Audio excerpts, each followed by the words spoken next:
Bismillahirrahmanirrahim. Dengan nama Allah yang Maha Pengasih lagi Maha Penyayang. Jadi ini ngamalin hadis Nabi. Setiap kali kita memulai segala perbuatan yang dinilai baik, dianjurkan untuk baca Bismillahirrahmanirrahim. Ada hadisnya tuh Bapak, Saudara, Ibu. Ya, kata Nabi, kullu amrin dzibalin la yubda'u fihi bismillahirrahmanirrahim fahuwa aqta'u wa fi riwayatin fahuwa ajzamu wal makna qalilul barakah.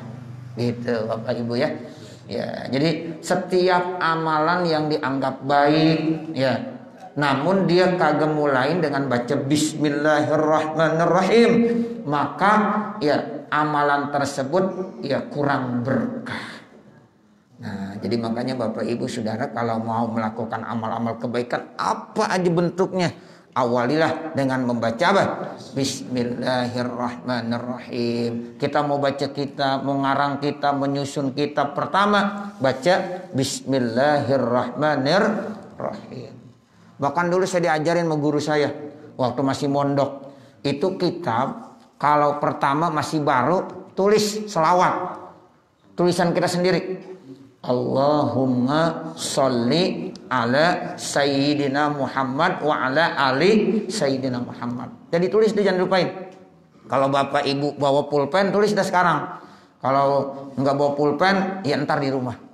Ya, jadi Allahumma sholli ala Sayyidina Muhammad wa ala ali Sayyidina Muhammad. Itu selama tulisan itu masih ada, walaupun kita yang nulis sudah meninggal dunia, tetap malaikat beristighfar terus. Malaikat beristighfar mohon ya ampunan buat orang yang nulis selawat tersebut. Sampai kapan? Ila yaumil qiyamah. Sampai hari kiamat. Ya Allah, enak gak kira-kira? Enak. Jadi kita ya selalu dibacain ya istighfar, permohonan ampunan buat yang menulis selawat kepada baginda junjungan kita Nabi besar Muhammad sallallahu alaihi wasallam. Makanya saya selalu ingetin kalau kita punya kitab baru ya di awalnya tulis Allahumma sholli ala Sayyidina Muhammad wa ala ali Sayyidina Muhammad. Udah ya ditulis ya Bapak Ibu ya. Ya kalau yang belum ya ditulis ntar PR di rumah. Ya jadi ada pulpen tulis. Itu manfaatnya cukup besar sekali.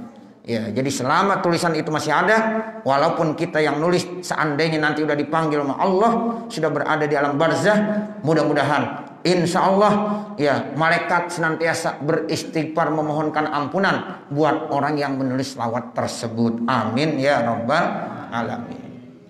Alhamdulillahi rabbil alamin. Bermula segala puji bagi Allah yang memiliki alam semesta. Wal aqibatu lil muttaqin, dan bermula kesudahan yang baik itu diperuntukkan buat orang-orang yang bertakwa. Wala udwana illa 'alal zalimin, dan tidak boleh ada permusuhan kecuali atas orang-orang yang zalim. Jadi nggak boleh di antara kita ada permusuhan, dengki, hasud, kagak demen sama orang, kagak boleh.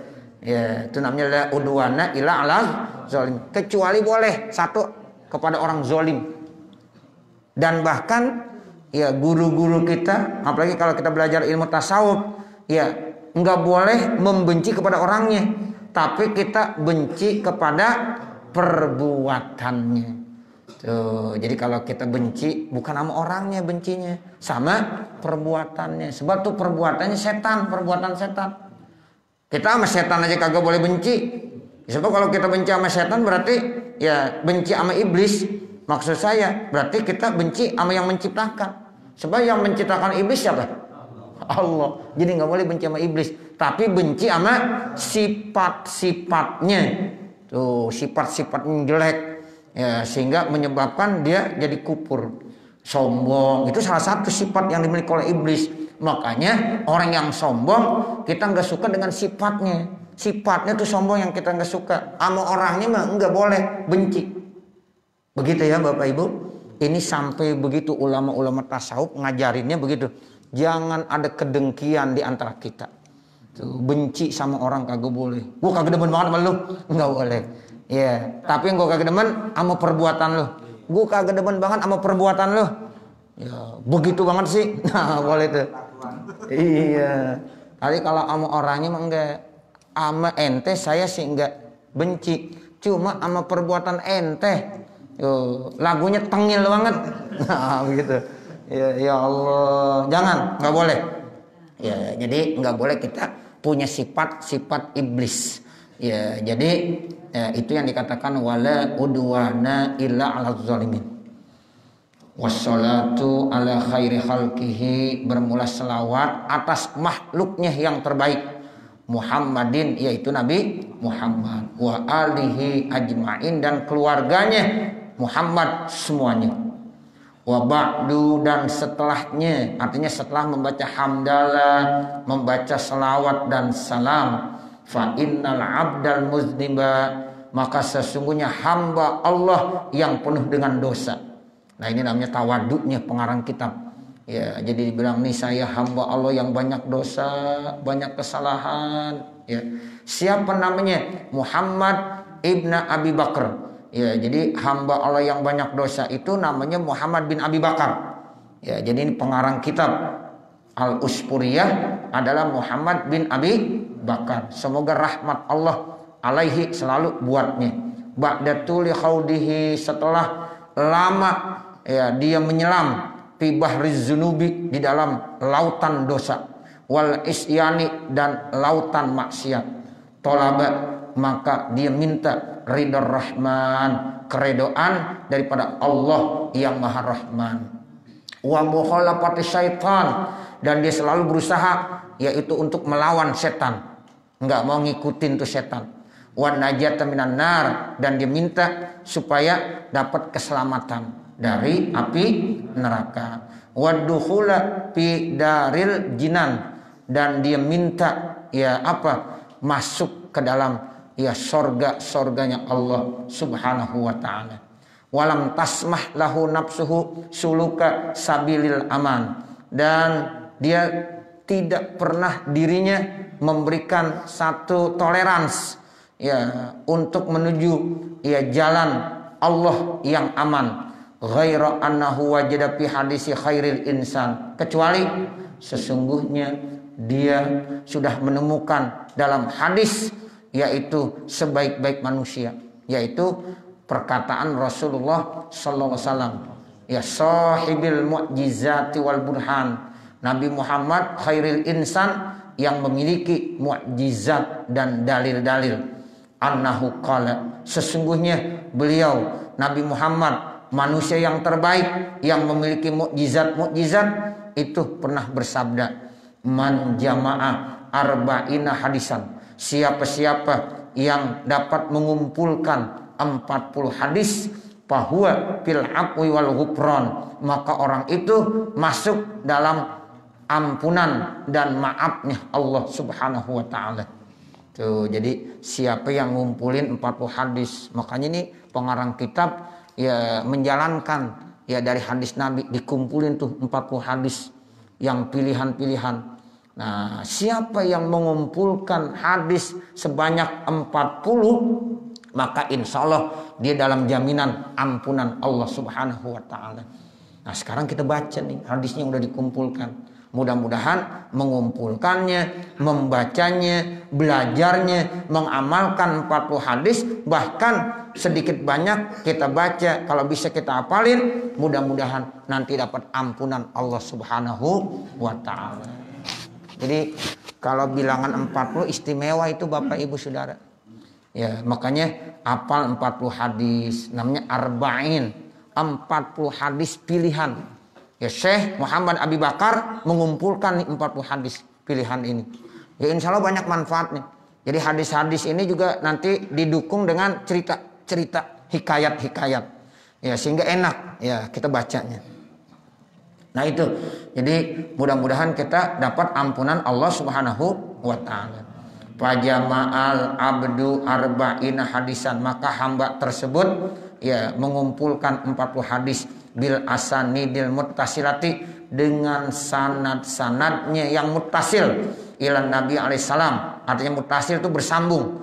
Jadi sanad-sanadnya terus bersambung sampai kepada Nabi alaihi salatu wassalam. Anil masyayikhi, dari beberapa guru-guru al-mukhtarin yang terpilih, wal a'immatil kibar, dan imam-imam yang besar. Tuh, jadi artinya kita belajar perlu ada sanad, begitu. Ini ilmu perlu ada sanad. Ya, jadi nggak boleh sembarangan. Ya, makanya saya sering katakan, ya kita kalau belajar harus ada gurunya dan sanadnya muttasil. Tuh, jadi ini nanti kita muttasil ya kepada Nabi. Tapi kan kita nggak langsung ke Nabi karena kita sama Nabi jauh banget jaraknya. Ya, tapi kita melalui sanadnya apa? Guru.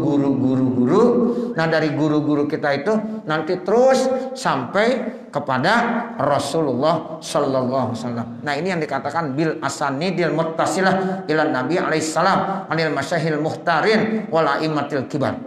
Nah, begitu. Jadi sanadnya ini muttasil. Ya, jadi sampai kepada Rasulullah dari jalan mana? Dari jalan guru-guru yang muhtarin, yang terpilih. Ya, jadi nggak sembarangan. Nah, inilah artinya kita perlu milih guru begitu. Jadi guru nggak boleh sembarangan. Ya, jangan guru ya kita nggak tahu nih siapa dia. Ya, kemudian belajarnya di mana? Gurunya siapa? Sanadnya muttasil enggak? Nah, itu penting tuh, penting. Ya, sehingga nanti kita dapat bisanadil muttasili, sanadnya muttasil. Nah, seperti itu. Wa yurwa, dan diriwayatkan kullu wahidin, tiap-tiap ya satu an ba'di sahabatil abror, dari sebagian sahabat-sahabatnya yang terpilih. Wa zadal abdu fihi, dan hamba tersebut, maksudnya pengarang kitab menambahkan di dalam kitab ini mayaliku bihi minal mau'izati, yang layak, yang pantas berupa nasihat-nasihat, wal hikayatil masmu'ah, dan hikayat-hikayat yang terdengar, minal ulama ilmazkurin, dari ulama-ulama yang tersebut, fil ahbari wal asar, baik dalam hadis-hadis maupun dalam asar. Kalau khobar, hadis yang langsung dari Nabi. Kalau asar itu bisa makolahnya para sahabat, bisa makolahnya para ulama, ya itu namanya asar. Jadi ada hadis, ada khobar, ada asar. Ya, jadi kalau yang dari Nabi itu langsung Nabi yang bilang, namanya apa? Ya, namanya hadis atau khobar. Ya. Nah, kemudian kalau yang dari sahabat-sahabat Nabi atau dari ulama-ulama itu namanya apa? Asar. Makanya kalau kita kagak tahu ini ya makolahnya siapa, ini perkataannya Nabi atau sahabat, maka kita bilang al hadis awil asar. Nah, begitu. Karena kita nggak tahu. Ya, beda dengan Syekh Yasin Al-Padani. Kalau Syekh Yasin Al-Padani ketika dibingung ini bener nggak ya perkataan ini sumbernya dari Nabi, itu dia langsung bisa ketemu sama Nabi di malam hari, dia tawassulan, ya ketemu sama Nabi, nanya, ya Rasulullah ini benar ucapan kamu? Kalau benar dibilang, iya itu adalah ucapan saya. Itu Syekh Yasin Al-Padani. Ya, istimewa, Masya Allah. Ya, jadi bisa langsung berdialog dengan Rasulullah. Ya, itu udah zaman kemari Syekh Yasin Al-Padani. Bagaimana? Seperti Imam Al-Ghazali. Ya, Imam Al-Ghazali kalau menulis hadis nggak sembarangan, Bapak Saudara. Makanya jangan sembarang kita bilang tuh Imam Al-Ghazali seringkali mengeluarkan hadis-hadis maudhu, hadis-hadis palsu. Ya Allah, ente tahu benar Imam. Tuh sekelas Imam Al-Ghazali dibilang membuat hadis-hadis palsu. Ya. Syekh Yasin Al-Padani saja itu bisa langsung bertawassul sama Nabi, bisa didatangkan Nabi. Nabi datang. Ya, ini adalah ya hadis sumbernya dari saya. Kalau bukan dibilang ini bukan. Tuh baru ditulis. Apalagi Syekh ya siapa? Imam Al-Ghazali. Ya Abu Hamid bin Muhammad Al-Ghazali. Ya beliau Masya Allah orang yang istimewa. Ya, jadi kita nggak boleh sembarangan. Kadang-kadang nuduh aja. Ini pembuat hadis palsu. Ya ente siapa sih? Ya masa kita lebih percaya sama dia kebanding Imam Al-Ghazali? Ya pasti kita ikutin Imam Al-Ghazali. Ya kitab-kitabnya begitu banyak. Di antaranya ada kitab namanya Ihya Ulumuddin. Ya, itu kitab Imam Al-Ghazali. Ya, gitu. Jadi Syekh Yasin Al-Fadani pernah ditanya sama muridnya. Karena muridnya bingung, nanya, "Guru, kira-kira ini hadis atau bukan?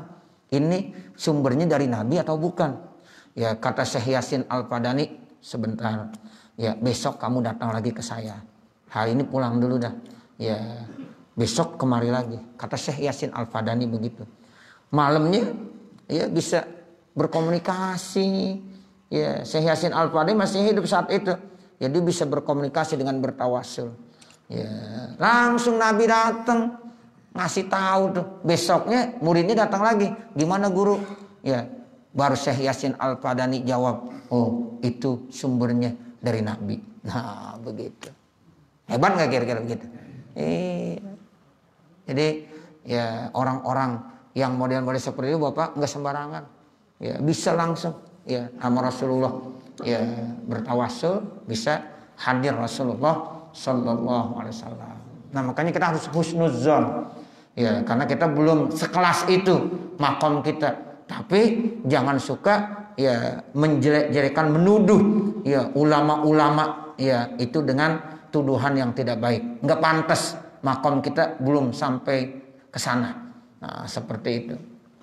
Ya, jadi ini ya ditambahkan sama pengarang kitab, nanti ada nasihat-nasihat, hikayat-hikayat yang sumbernya itu bisa dalam hadis, bisa juga dalam asar.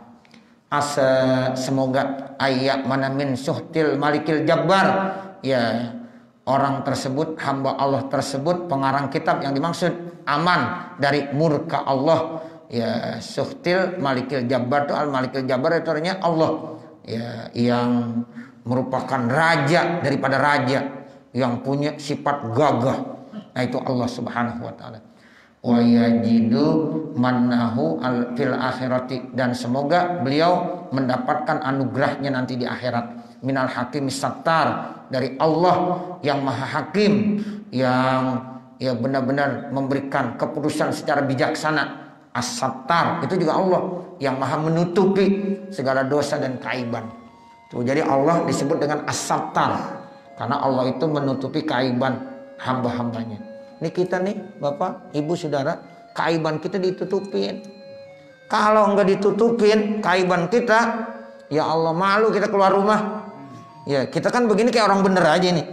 Iya, ya Allah, sebenarnya kita banyak banget dosa. Ya, kita nih banyak dosa, banyak maksiat. Nah, seperti itu. Tapi Allah tutupin tuh dosa kita, kesalahan kita, sehingga kita nggak malu keluar. Ya, ya Allah, kalau nggak ditutupin, berapa banyak dosa kita yang kita perbuat. Nah, inilah Allah As-Sattar.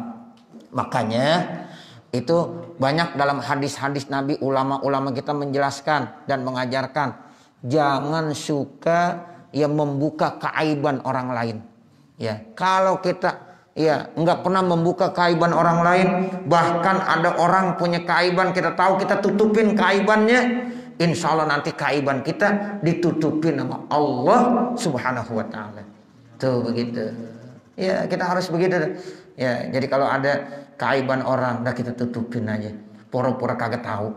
Ya, insya Allah nanti keaiban kita baik di dunia maupun di akhirat ditutupin sama siapa?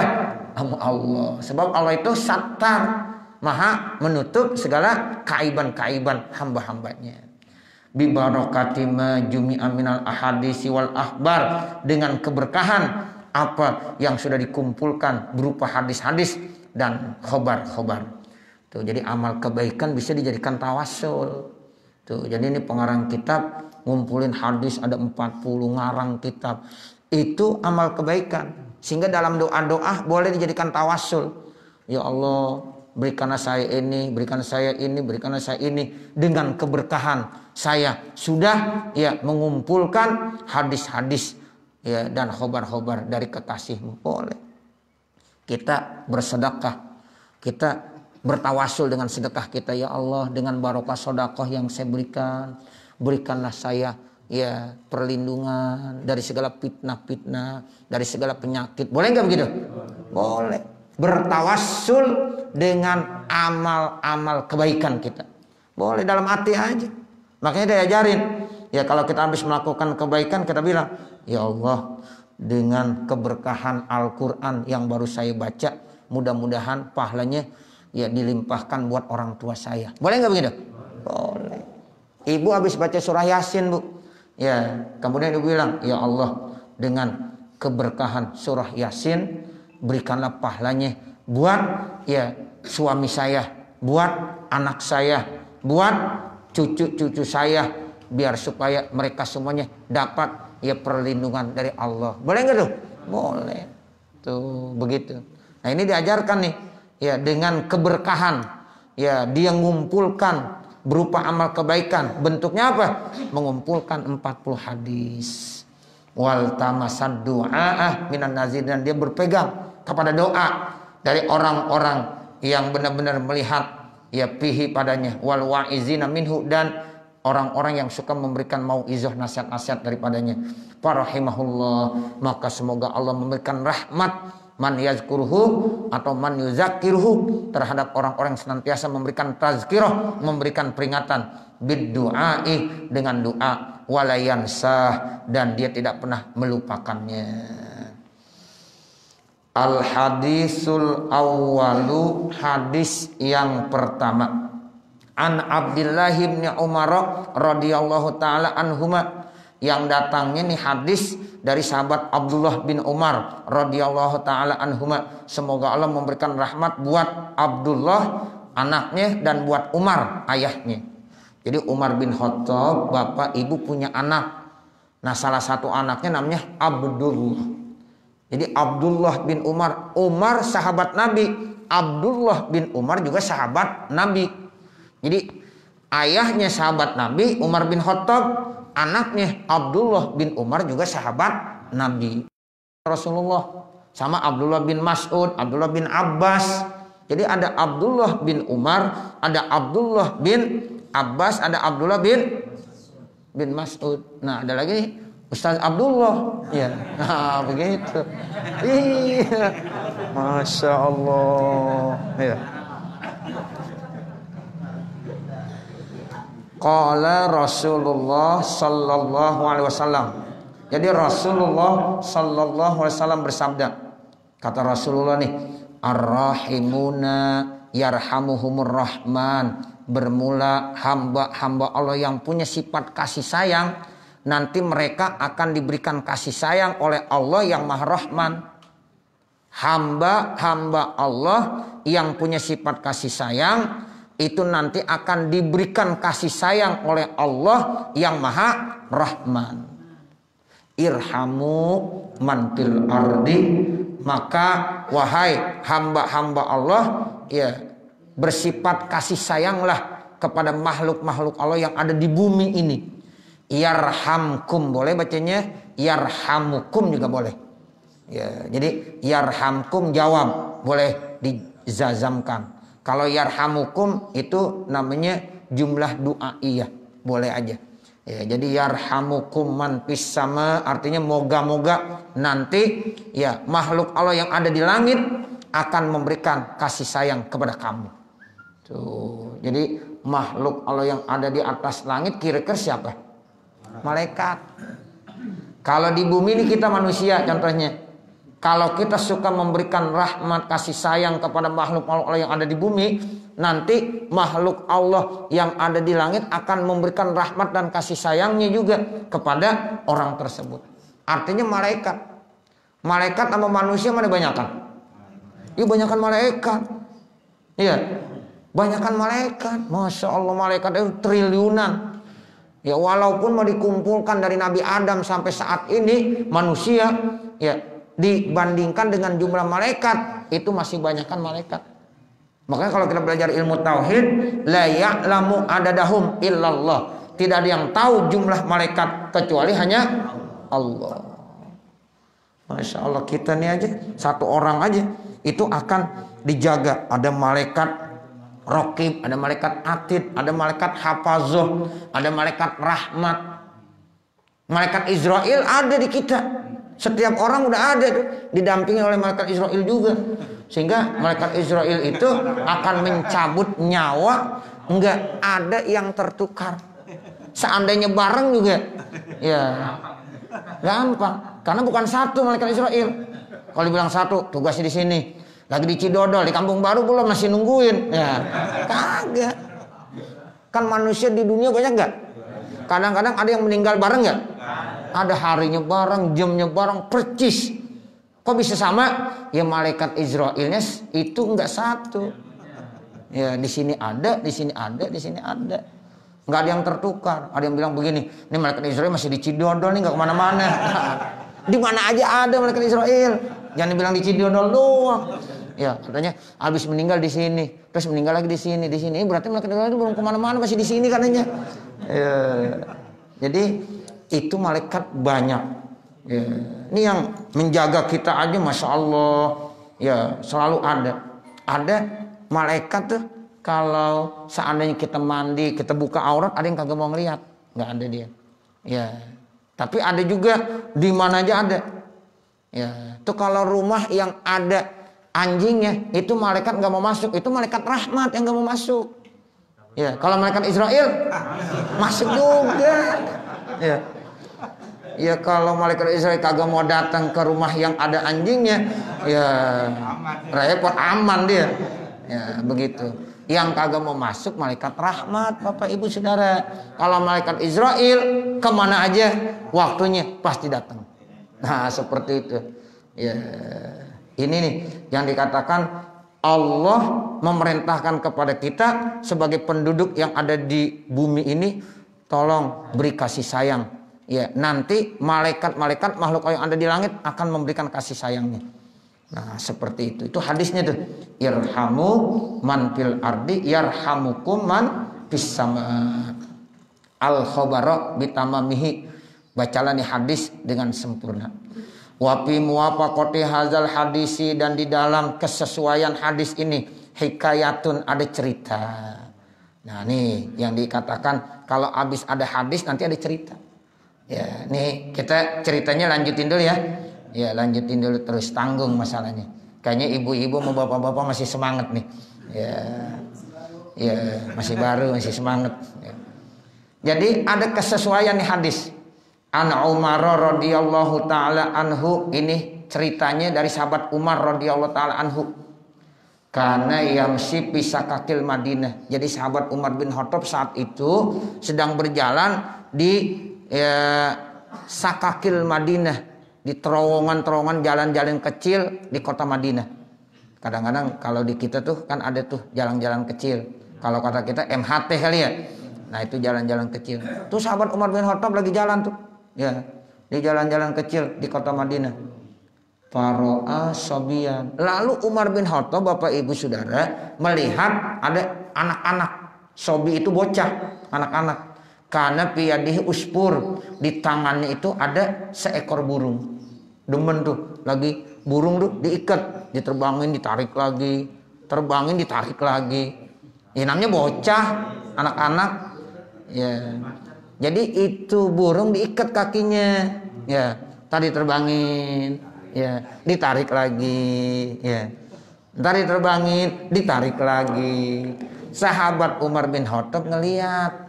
Tuh, wakana yal abu bihi. Jadi itu bocah, anak-anak itu sedang main-main sama burung. Ya namanya anak-anak demen aja. Parohima Umaru zalikal uspuro. Maka Umar saat itu ada rasa kasih sayang kepada burung tersebut. Ya, jadi Umar timbul ada rasa kasih sayang kepada burung tadi. Ya Allah, nih burung kesian banget. Ya, diikat, diterbang, ditarik lagi, diikat, diterbangin, ditarik lagi. Ya, cuma Umar kagak marahin anak, enggak. Dibilang begini, ya, pastarahu minas sobi. Lalu burung itu dibeli dari anak kecil tersebut, dibeli. Neng, itu burung berapa duit harganya? Ya, begitu. Oh, 10.000, bayar nih 10.000. Ya, udah diambil. Habis itu dilepasin. Ya, jadi jangan tiba-tiba dimarahin tuh anak, nggak bener juga. Anaknya dimarahin, lepas burung, gitu. Lah burung dia ente suruh lepas aja, kagak boleh. Ya, itu Umar tuh begitu caranya. Ya, bukan itu anak langsung dimarah-marahin. Kamu nggak kenal ya? Itu dosa tuh. Lah, anak kecil dibilang dosa. Ya enggak begitu. Ya dibeli aja. Tuh burung berapa duit mau dijual? Cakep banget tuh burung, saya beli dah. Nah begitu. Ya dibeli tuh sama sahabat Umar bin Khattab. Nah setelah dibeli, ya bapak ibu saudara, fa'ataqahu, dilepaskannya. Tuh talinya dibuka, dilepasin. Itu burung dilepasin, girang gak kira-kira? Girang banget. Itu burung kan begitu. Ya, jadi kalau ditaruh di sangkar, walaupun sangkarnya terbuat dari emas, demen gak tuh burung? Kagak. Buka dah, ya pintunya diterbang. Tuh seperti itu.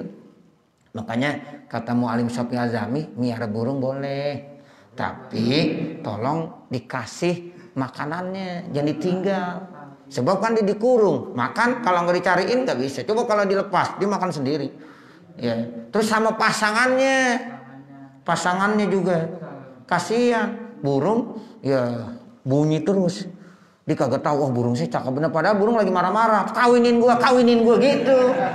Iya, cuma dia kagak tahu aja. Itu burung kan mesti ada pasangannya. Kalau yang laki perlu yang perempuan perlu yang laki. Itu dulu waktu saya ngaji sama Mu'alim begitu, kata Mu'alim, saya masih ingat banget. Ya, lah ini burung bunyi, padahal dia protes. Ya, kawinin gua. Itu. Jadi artinya hak-haknya harus dikasih. Nah, seperti itu. Jadi fa'ataqahu, dilepaskan tuh bapak, ibu, saudara burungnya. Falamma tuqiya Umar radhiyallahu taala anhu, maka tatkala sahabat Umar radhiyallahu anhu wafat, ra'ahul jumhur fil manami, maka mayoritas para ulama, orang-orang yang dekat dengan Allah, para sahabat-sahabat Umar itu bermimpi dalam tidurnya. Fasa'aluhu, maka mereka bertanya tentang keadaan sahabat Umar, an halihi, tentang keadaannya. Faqalu, maka mereka jumhur para ulama itu berkata, ma fa'alallahu bika, apa yang Allah kerjakan buat kamu wahai Umar? Qala, lalu Umar berkata, ghafaroli wa tajawaza anni, Allah sudah mengampunkan saya, Allah telah memaafkan segala dosa dan kesalahan saya. Itu Umar bin Khattab menjawab begitu dalam impian ulama-ulama. Qalu, mereka para ulama berkata lagi, bi ayyin bi judika au bi adlika au bi zuhdika, dengan apa itu Allah bisa ampunkan kamu? Apakah dengan kedermawanan kamu, apakah dengan keadilan kamu, atau dengan kezuhudan kamu? Qala, lalu Umar menjawab, lama wada'tumuni fil qabri, tatkala ya kamu meletakkan saya di dalam kubur, wasatartumuni biturabi, dan kamu tutupin saya dengan tanah.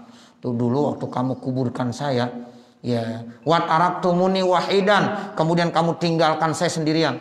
Kan biasa orang kalau meninggal begitu, ya habis diletakkan dalam kubur, kemudian ya ditutup ya dengan tanah, selesai, pada pulang udah. Saya ditinggalin sendiri, kata Umar bin Khattab. Ya, saya sendirian di situ. Nah, pas banget saya di situ sendirian, enggak lama pada khola alayya malakani muhayyibani. Ya, tiba-tiba datang kepada saya dua malaikat yang menakutkan. Tuh, malaikat apa namanya? Munkar, Nakir. Sama Umar bin Khattab juga didatengin sama malaikat Munkar Nakir. Sama. Ya, kita juga nanti begitu kalau meninggal dunia, habis dikuburin, orang lain ya belum pada pulang semuanya, malaikat Munkar Nakir udah datang. Ya, jadi tiba-tiba ada dua malaikat datang yang menakutkan. Ya, menakutkan, torok akli, sampai kesadaran saya hilang. Warta adat mapasili, tulang-tulang ya saya nih itu pada apa? Pada gemeteran min haibatihima, karena takut kepada dua malaikat tersebut. Yang dimaksud malaikat Munkar dan Nakir. Wa akhozani, dua-duanya megang saya. Wa ajlasani, dua-duanya mendudukkan saya. Yang tadinya saya berbaring didudukin. Jadi posisinya nanti ketika ditanya malaikat Munkar Nakir, ini cerita Umar bin Khattab nih, didudukin, berarti sama nanti. Makanya disebut kubur itu kiamat sugro. Pada saat manusia udah dikuburin tuh Bapak Ibu Saudara, kemudian nanti didatengin malaikat Munkar Nakir, didudukkan. Didudukkan itu disebut dengan kiamat sugro. Ya, jadi Umar bin Khattab didudukin tuh. Ya, ayo duduk kamu. Wa aroda ayas alani. Dua-duanya pengen nanya. Wah, Umar bin Khattab mau ditanya juga. Ya, pas sami'tu nidaan minal hatib, kata Umar bin Khattab cerita, pada saat Munkar Nakir mau menanya saya, tiba-tiba saya mendengar ada hatib, ada suara panggilan yang saya nggak tahu bendanya apa, ya, atau rupanya apa, cuma ada suaranya doang. Suaranya bilang begini, utruka abdi, wahai malaikat Munkar Nakir, tinggalkan hamba saya, biarkan dia di situ sendiri. Jangan kamu tanya. Wala tahawafahu, jangan kamu takutkan dia.